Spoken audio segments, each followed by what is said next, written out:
As you've been able to see, the models are based at once on the Quebec data, but also the data that we've had from other countries.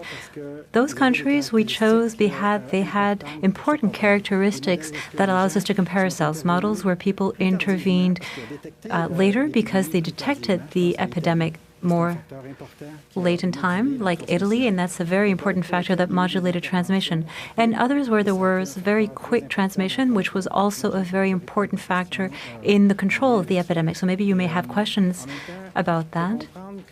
You also have to understand that when we create these scenarios are a prediction of reality, but they are not reality. There are many factors that can influence the evolution of the epidemic in Quebec and the pandemic when we speak of the world, and one of those factors certainly are the measures that were taken quickly by the Quebec government in order to control the transmission. And if people maintain the attitude that they've had up until now, we've had pretty significant results. We could even talk of success until now, and we cannot slacken that. So we can accept your questions now, unless Mr. Gendron has any extra comments that he wishes to add. Well, I have a few messages to give, but of course my role as Deputy Minister of Health and Social Services, of course under the leadership of our three ministers, it's important to make sure that we can capture the necessary information to organize the services, to be ready ahead of time and very much ahead of time, to not be stuck at the last minute trying to find out how we organize things, how we free up beds, how we help people who we care for at home, to be aware of people's needs. And I'm thinking about young people, their families, people who are in youth centers. So regardless of the sectors where our clients are, we had to be ready. For the homeless, it's the same thing. People who have addictions, same thing. We had to know what might happen, with the experience acquired from other countries, the different scenarios, and also with the observance of real data, the hospitalization rate, the number of cases in intensive care, and how to make sure that the recovery is adequate and safe for all clients. So that is a great challenge. So we had to plan to be ready, taking into account the available resources and, of course, the staff and doctors, because they too are going to be affected at different levels. So we had to make sure that they are well protected so that they can care for people correctly and so that they can respond to the needs of all clients, whether they be vulnerable, very vulnerable, or not. So, of course, a lot of efforts were made, for example, the planning of beds and hospital centers, and also making sure that we have the right equipment. And on that, this is a fight. You've seen it. It's a world fight to be able to acquire different equipments, whether they be gloves, masks, gowns. I mean, I don't even need to say this. So with the data that was observed, the data given to us every day, we adapt ourselves to be ready to be able to face those populational needs. Thank you to you both. So if you're ready to take questions, we will start with Olivier Bossé. Hello. Of course, these two scenarios, well, in fact, if I understand correctly, these graphs apply the numbers of these two other countries to the Quebec numbers. So would it be possible to know where we'll end up in between the two? As has been already mentioned, it's extremely difficult to put any specific number of where we may end up. That is why we stopped the curve where the yellow part is, so that you can see, if we think that things will happen well compared to a country that has a lot of characteristics that are similar to ours, well, then we'll be close to the optimistic scenario. We certainly will not be close to the pessimistic scenario.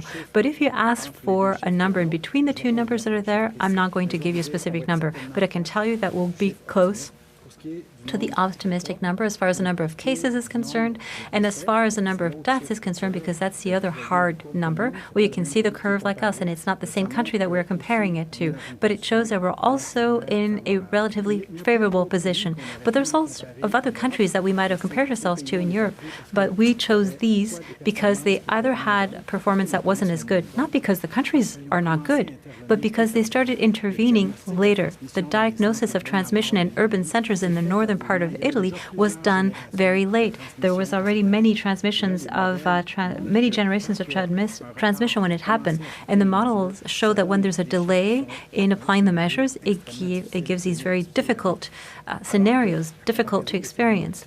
Whereas the optimistic scenarios is when people intervene quickly. That is a first factor, and we intervened very quickly. The second one is the compliance of the people to the measures, and I'd like to refer you to the Google survey that we had this week that shows that Quebecers are really exemplary. There's, of course, exceptions, but Quebecers are exemplary, and that's an extremely important factor to be able to see how things unfold. And this places us in a situation which is not the best in the world, but I would say amongst those people who have taken the right measures at the right time and who should have fewer negative consequences than what we see. So relatively optimistic compared to the scenarios, yes. I'm curious to know, Monsieur Massé, whether you were on the ones that were favorable to reveal this information or not.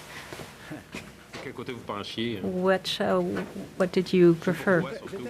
Well, I was uncomfortable making a projection beyond what is here, because there are people who made projections that go much further. You know, the province next to ours. And we were extremely uncomfortable going in a situation like this because there are too many factors that can come and affect the numbers. For example, if we change the measures, if we loosen them, then, you know, we want to go back to our lives and the economy. Those are very important factors that can change the transmission rate. The second is, you know, maybe if there's medication, and there's a lot of research being done on medication right now, even here in Quebec. Many studies that are going on right now, but with a national and international aspect, and that could change the evolution of the pandemic, even in the short term. The third is the research on vaccines. It takes longer to get to that, but it's a game changer. That's what it would be. So that could be very important. So a prediction which we believe to be relatively good, relatively stable, and with which our scientists are comfortable with is 30 days. So comfortable giving days at 30 days, yes. If you ask me numbers in 6 months or 12 months, I'm not comfortable at all with that. Hello, gentlemen. We're looking at your graph here, and we can see that sometimes we are doing better than the optimistic scenario, for example, in the number of hospitalizations, in the number of people in ICU, and sometimes we're not doing so well, for example, the positive cases or the death rate. How do you explain these variations? Well, we could have changed countries every time to say, well, they are the best, we'll compare ourselves to the best, and give you different comparables every time to say we compare ourselves to the best. But in fact, there are many countries in the group of the best. And we took Portugal and we took Germany because Germany had, as far as the death toll is concerned, good results. But Portugal, it was well explained by Monsieur Lafleur. There are many things that are very close to us in Portugal. There's important urban centers, proximity to Europe. There's a lot of travelers. The fact that they're next to Spain, which is an important transmission rate, and we have New York very close by. We know that's an important factor for Quebec. The level of first-line services, etc. So I don't want to go too much into detail, but there's a lot of important characteristics. But the most important factor in that, most countries have set up control measures that are pretty close. You know, it's like, okay, I don't want to ban, cycling or walking. It depends on the proximity of people. It depends on the urban organization and landscape. But looking at things individually, it's not a good thing. I prefer that we look at things collectively. And collectively, there are some people at the beginning said, oh, well, just let things go. But you'll understand that letting things go is not a good solution. I think everybody got that. So everybody took distancing measures. Everybody took measures to protect the most vulnerable. But some people had the vision or the capacity to do so quickly, efficiently, and strongly. And that's what the difference is. And after that, could we have taken this country or that country? No, it's the way that things were done, and that's what we're comparing ourselves to. So when I say optimistic, maybe even the word, I'm not sure, but the scenario of people who were able to intervene quickly because they diagnosed quickly.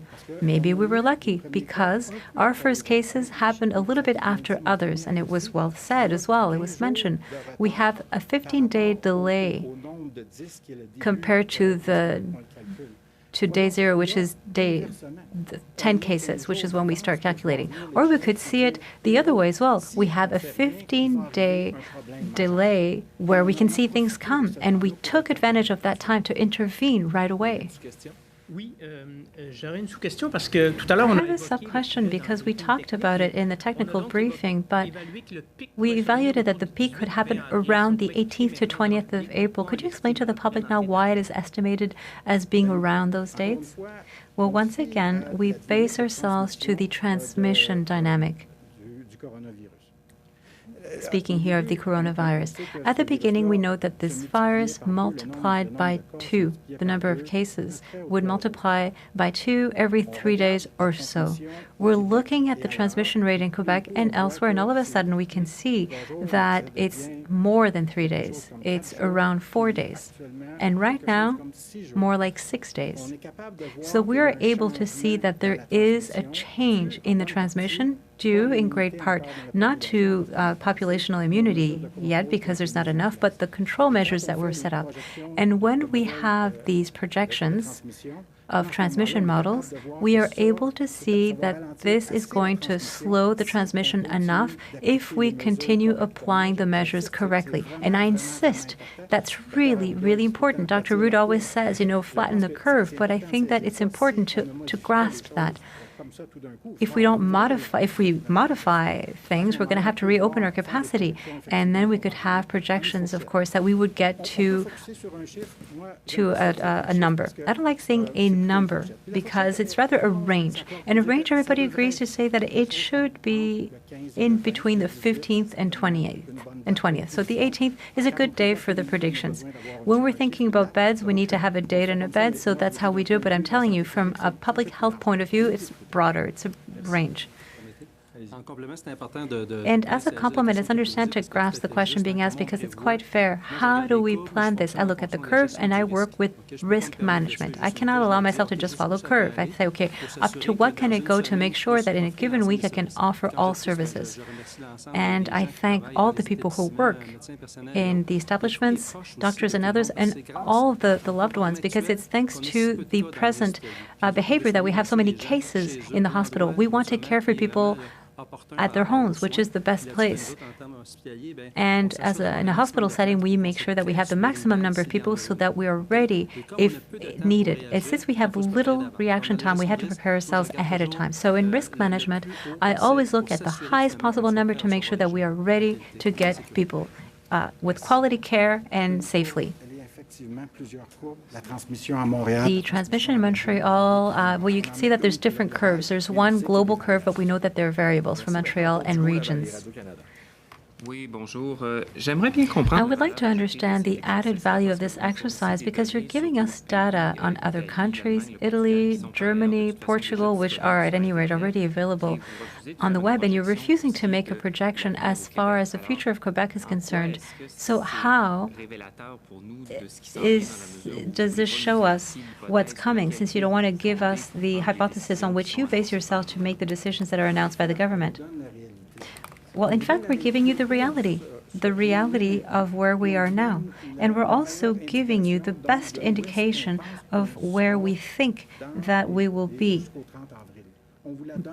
before the 30th of April. We're giving you that projection, but we refuse to give one number, first because we're more prudent than that. And of course, we always plan for more in case, but also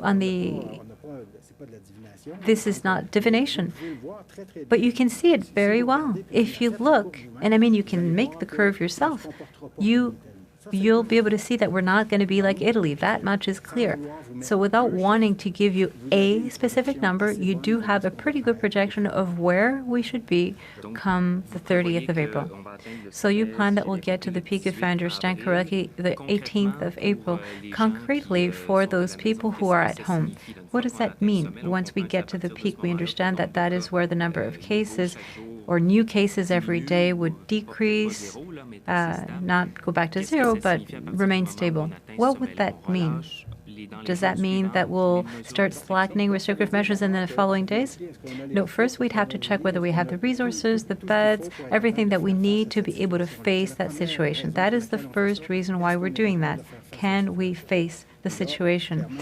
And clearly, we're able to face the situation if things continue as they are right now. The second thing is, yes, social life and economic life have to start again, but we have to do it progressively. And we can see it in other countries. There are some countries that have already announced that they were going to start again progressively in Europe, having certain activities, but not all of a sudden, not like saying, oh, okay, well, now we can, let go of everything because the curve is going to go back up. So we have to open things back up progressively, whether from an economic or social point of view. And that requires a great deal of discipline. And in certain sectors, in certain activities, we won't do things the way they used to be done. Some form of distancing is going to have to be present.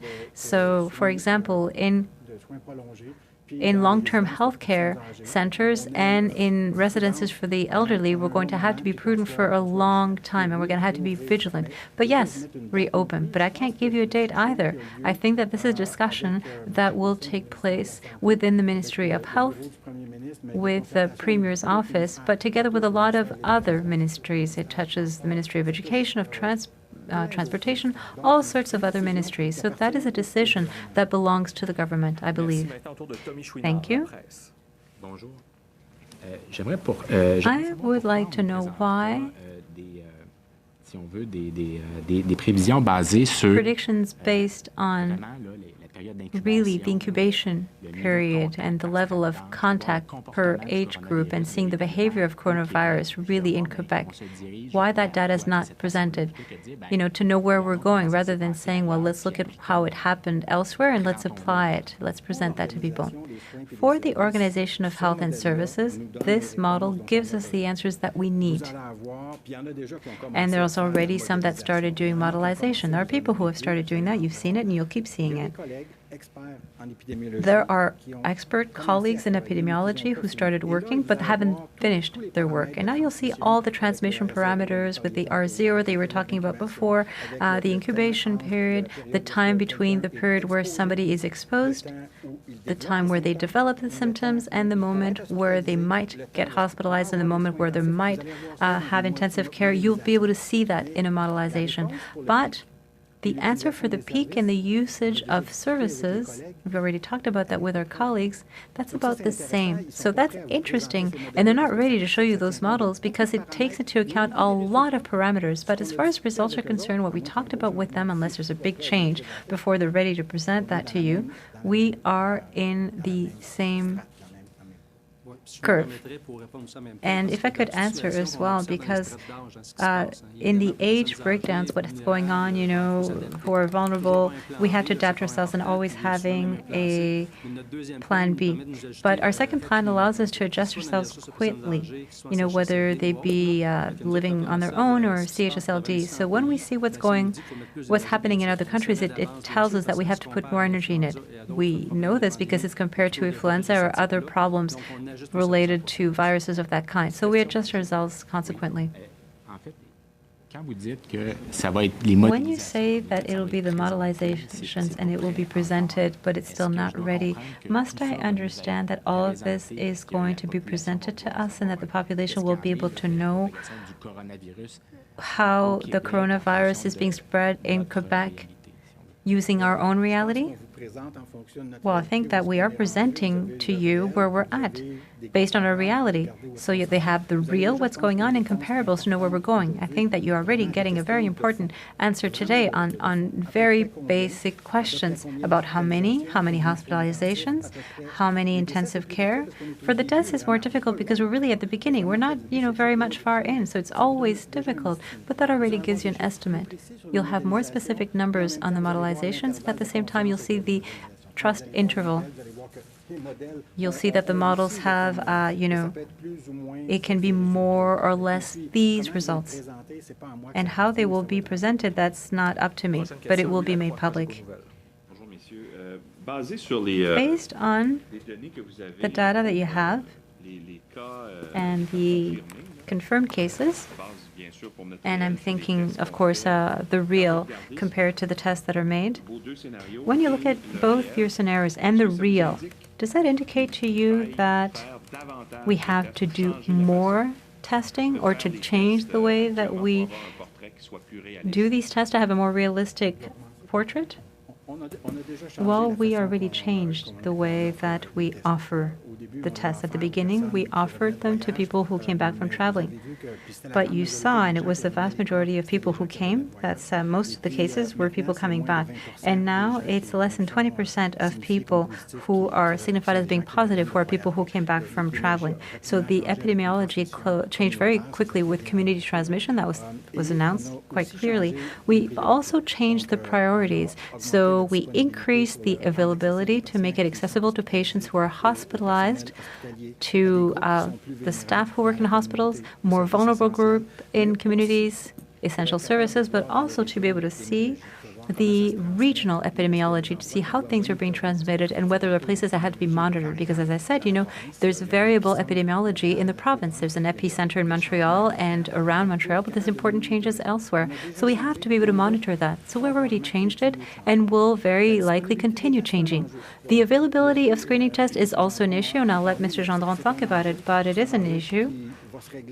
And it will be fixed in a few weeks, but we'll need tests. And we've always said, there's populational strategies, and then there's case and contact strategies. And now we have to adjust the second one using reality, but it's still important, and it will remain important, and it will evolve. The reason why I'm asking that is that the way that we're testing right now is that we test people who show symptoms. And we confirm with the test that these people are affected, except that that does not tell us, doesn't give us any data on people who perhaps have no symptoms but are in the population in general. Wouldn't there be a way, we hear a lot about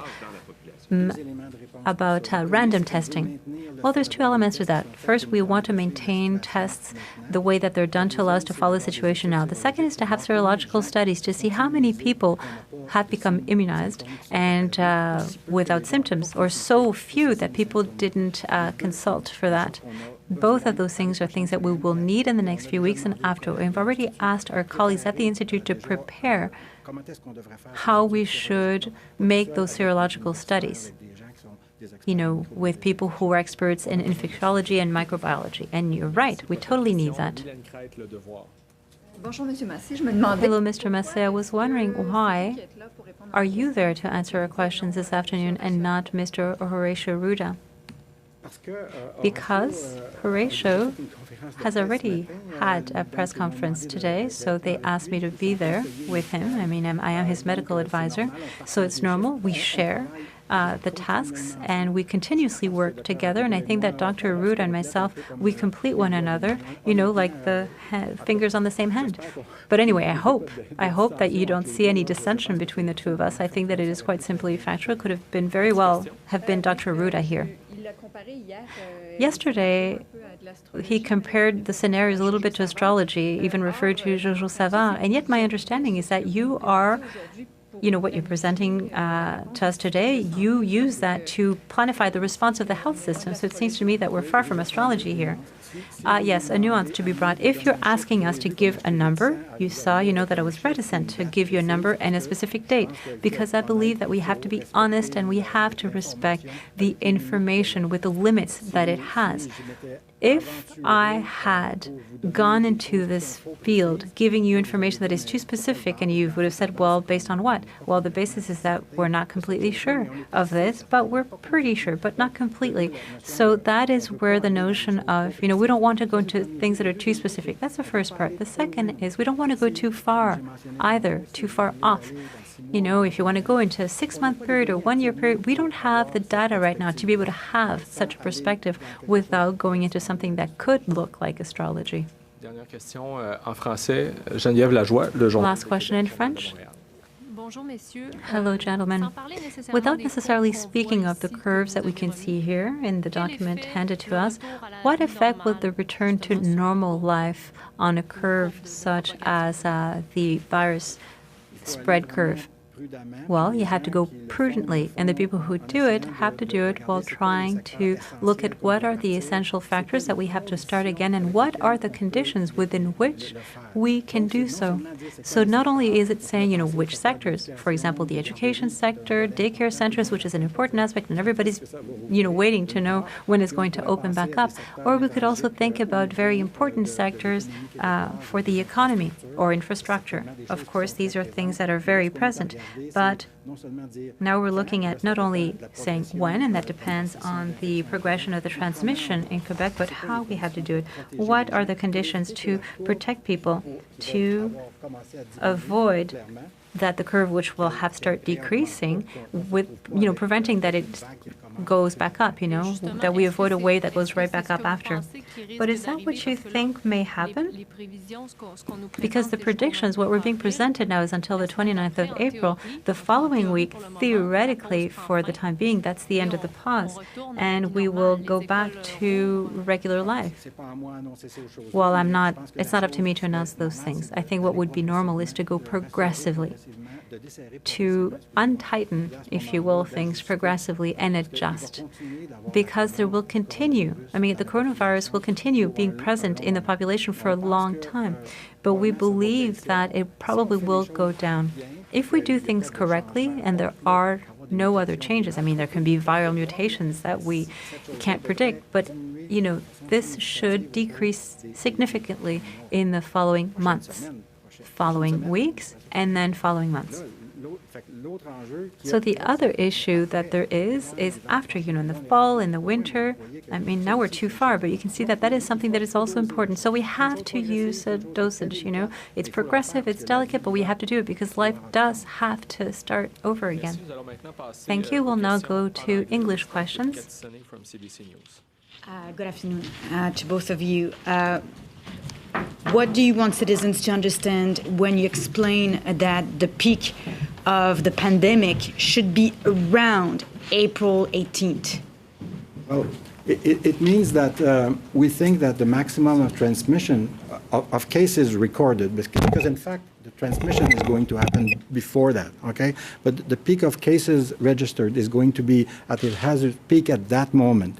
And it means also that the need for services, hospital beds, intensive care services, respiratory devices, those things are going to be critical to be able to face the situation. And that's the main reason why those studies have been performed, so that we are able to plan and be sure that we have all the capacity to face the situation. We keep repeating that COVID-19 is an invisible enemy, because we don't know for sure the number of cases that are pre-symptomatic or asymptomatic. You don't have more idea in these documents. What are you facing? Yeah, well, those studies we don't have in Quebec right now, because those would mean serological studies that are going to be performed, but they are not in place, and we don't have the capacity to do it. We don't have the test even to do it right now, but it should come very soon. At the same time, it helps us plan what we have to do, and that's really the main thing, that why we are using it. We know from studies from other countries that there's a large number of people that are exposed and have disease and have very minimal symptoms, if at all, and that those people immunize themselves. And when we are going to make serological studies, we will know how many of those people have been immunized. And that's very important in terms of study, because that will help us determine the recurrence and if that is going to take the case in, say, next winter or something like that, and who are the most vulnerable to that. And so we'll see that when we have those studies. One thing that we can understand is that we're far away from Italy. Is it what you want Quebecers to understand today? Yeah, well, that's a strong message. For us, it's very important. We have been able, because we have known earlier and because we have had very strong decision taken rapidly, we know that they have not had the chance to know and to intervene rapidly in Italy. And at the moment when they did, in fact, it was kind of too late. And this is not the case, and this is why we are sure that we are not going in that way. And now 2 questions sent by email from Raquel Fletcher, Global News. Your projections only go to the end of April. Why not include projections for the month of May or even farther? Well, as long as time is going to come in, those projections are going to evolve, and week after week we are going to provide data that will show where we are. And if we have better information, we might even be closer to what is going to happen. So yeah, this is going to evolve rapidly, and we'll follow for that. The farther we go on the curve, the less secure we are about the figures. So that's why we are very careful to say that's how far we are comfortable to go. And further than that, there's a large difference. There's a risk of being kind of far from what is going to happen. We prefer to stay close and have good projection rather than project on so long a period that you don't know exactly what's going to happen. And one last question for Global News. The premier hint that we might be able to go back to our normal lives by May if we keep following the social distancing measures in April. When will we be able to relax the social distancing measures? Well, I think social distancing measure is going to be kept on for a long period of time. But the rules for social work and social life is going to relax. You've seen that in Europe, countries have started to say, well, yeah, kindergarten and primary schools are going to open, and such activities, economic activities, are going to take forward. So they don't open the kind of full bar. They just say, well, that's what we are going to do, and that's what we're going to follow up. And so the peak is an important moment, because once we have passed that, we project that we are going to pass that between the 15th and the 20th. But once we are going to be there, we know that it's not a projection. We know that this is what we have, and then we can answer what we're going to do. But we are already planning for that. We're already looking at what should be done and how it should be done. Thank you very much. Merci tout le monde. C'est tout le temps. Thank you, everyone. That's all the time we had. This puts an end to this conference. Thank you once again for your availability. Good day to all.